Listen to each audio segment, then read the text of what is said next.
ಅಹಮದಾಬಾದ್ನಲ್ಲಿ ಆರ್ಸಿಬಿ ಮತ್ತು ಗುಜರಾತ್ ಟೈಟನ್ಸ್ ತಂಡಗಳ ನಡುವಿನ ಐಪಿಎಲ್ ಸೀಸನ್ 19 ಫೈನಲ್ ಅಲ್ಲಿ ಆರ್ಸಿಬಿ ಗುಜರಾತ್ ಟೈಟನ್ಸ್ ಎದುರು ಒಂದು ಭರ್ಜರಿಯಾದಂತಹ ಗೆಲುವನ್ನ ಕಾಣುವುದರ ಮೂಲಕ ಐಪಿಎಲ್ ನಲ್ಲಿ ಸತತ 2ನೇ ಬಾರಿಗೆ ಆರ್ಸಿಬಿ ಚಾಂಪಿಯನ್ ಆಗಿ ಹೊರಹೊಮ್ಮಿದೆ. ಹಾಗಾದ್ರೆ ಆರ್ಸಿಬಿ ಮತ್ತು ಗುಜರಾತ್ ಟೈಟನ್ಸ್ ತಂಡಗಳ ನಡುವೆ ನಡೆದಂತಹ ಈ ಪಂದ್ಯ ಎಷ್ಟು ರೋಚಕವಾಗಿತ್ತು, ಹಾಗೆಯೇ ಗುಜರಾತ್ ಟೈಟನ್ಸ್ ಎದುರಿನ ಫೈನಲ್ ಪಂದ್ಯದಲ್ಲಿ ವಿರಾಟ್ ಕೊಹ್ಲಿ ಒಂದು ಭರ್ಜರಿಯಾದಂತಹ ಬ್ಯಾಟಿಂಗ್ ಪ್ರದರ್ಶನ ತೋರುವುದರ ಮೂಲಕ ಯಾವ ಒಂದು ದೊಡ್ಡ ದಾಖಲೆಯನ್ನು ನಿರ್ಮಿಸಿದ್ದಾರೆ ಎಂಬುದರ ಕಂಪ್ಲೀಟ್ ಡೀಟೇಲ್ಸ್ ಅನ್ನ ಈ ವಿಡಿಯೋದಲ್ಲಿ ನಾವು ನಿಮ್ಮ ಜೊತೆ ಶೇರ್ ಮಾಡಲಿದ್ದೇವೆ. ಈ ಸುದ್ದಿಯ ಡೀಟೇಲ್ಸ್ ಅನ್ನ ಕೊಡುವುದಕ್ಕಿಂತ ಮುಂಚೆ ನೀವು ಆರ್ಸಿಬಿ ತಂಡದ ಅಭಿಮಾನಿಗಳಾಗಿದ್ದಲ್ಲಿ ಈ ವಿಡಿಯೋಕ್ಕೊಂದು ಲೈಕ್ ಮಾಡಿ. ಹಾಗೆ ಆರ್ಸಿಬಿ ಸೀಸನ್ 20ರಲ್ಲೂ ಕೂಡ ಚಾಂಪಿಯನ್ ಆಗಿ ಹೊರಹೊಮ್ಮುವುದರ ಮೂಲಕ ಐಪಿಎಲ್ ನಲ್ಲಿ ಇತಿಹಾಸ ನಿರ್ಮಿಸುತ್ತದೆ ಅಂತ ನಿಮಗೆ ಅನಿಸುತ್ತದೆಯೋ ಅಥವಾ ಇಲ್ಲವೇ ಎಂಬ ನಿಮ್ಮ ಅನಿಸಿಕೆಯನ್ನ ತಪ್ಪದೇ ಕಮೆಂಟ್ ಬಾಕ್ಸ್ ಅಲ್ಲಿ ತಿಳಿಸಿ ಕೂಡ.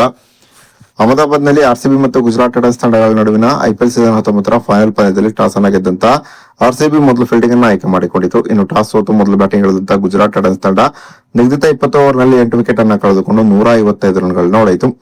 ಗುಜರಾತ್ ಟೈಟನ್ಸ್ ತಂಡದ ಪರವಾಗಿ ವಾಷಿಂಗ್ಟನ್ ಸುಂದರ್ 37 ಎಸೆತದಲ್ಲಿ ಅಜಯ್ 50 ರನ್ಗಳನ್ನ ಹೊಡೆದರು. ಇನ್ನು ಆರ್ಸಿಬಿ ತಂಡದ ಪರವಾಗಿ ಒಂದು ಉತ್ತಮವಾದ ಬೌಲಿಂಗ್ ಪ್ರದರ್ಶನ ತೋರಿದಂತ ರಸಿಕ್ ದಾರ್ 27 ರನ್ಗಳಿಗೆ 3 ವಿಕೆಟ್ ಅನ್ನ ಪಡೆದುಕೊಂಡರೆ ಜೋಶ್ ಹೇಜಲ್ವುಡ್ ಮತ್ತು ಭುವನೇಶ್ವರ್ ಕುಮಾರ್ ತಲಾ 2 ವಿಕೆಟ್ ಅನ್ನ ಪಡೆದುಕೊಂಡರು. ಇನ್ನು ಕೃಣಾಲ್ ಪಾಂಡ್ಯ 1 ವಿಕೆಟ್ ಅನ್ನ ಪಡೆದುಕೊಂಡರು.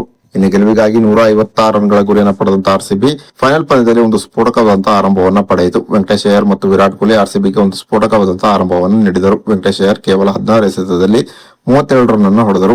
ಇನ್ನು ವಿರಾಟ್ ಕೊಹ್ಲಿ 42 ಎಸೆತದಲ್ಲಿ ಅಜಯ್ 75 ರನ್ಗಳನ್ನ ಹೊಡೆದರು.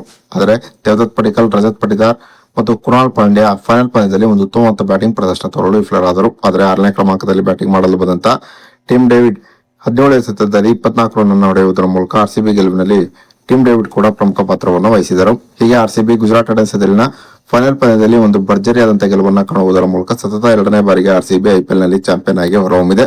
ಇನ್ನು ವಿರಾಟ್ ಕೊಹ್ಲಿ ಫೈನಲ್ ಪಂದ್ಯದಲ್ಲಿ ಕೇವಲ 25 ಎಸೆತದಲ್ಲಿ ತಮ್ಮ ಅರ್ಧಶತಕವನ್ನು ಸಿಡಿಸುವುದರ ಮೂಲಕ ತಮ್ಮ ಐಪಿಎಲ್ ಕರಿಯರ್ ನಲ್ಲಿ ಅತಿ ವೇಗವಾಗಿ ಅರ್ಧಶತಕ ಸಿಡಿಸಿದ ದಾಖಲೆಯನ್ನ ವಿರಾಟ್ ಕೊಹ್ಲಿ ನಿರ್ಮಿಸಿದರು. ಇನ್ನು ವಿರಾಟ್ ಕೊಹ್ಲಿ ಗುಜರಾತ್ ಟೈಟನ್ಸ್ ಎದುರಿನ ಫೈನಲ್ ಪಂದ್ಯದಲ್ಲಿ ತೋರಿದಂತಹ ಒಂದು ಅದ್ಭುತವಾದಂತಹ ಬ್ಯಾಟಿಂಗ್ ಪ್ರದರ್ಶನದ ಬಗ್ಗೆ ನಿಮ್ಮ ಅನಿಸಿಕೆ ಅಭಿಪ್ರಾಯವನ್ನ ತಪ್ಪದೇ ಕಮೆಂಟ್ ಬಾಕ್ಸ್ ಅಲ್ಲಿ ತಿಳಿಸಿ.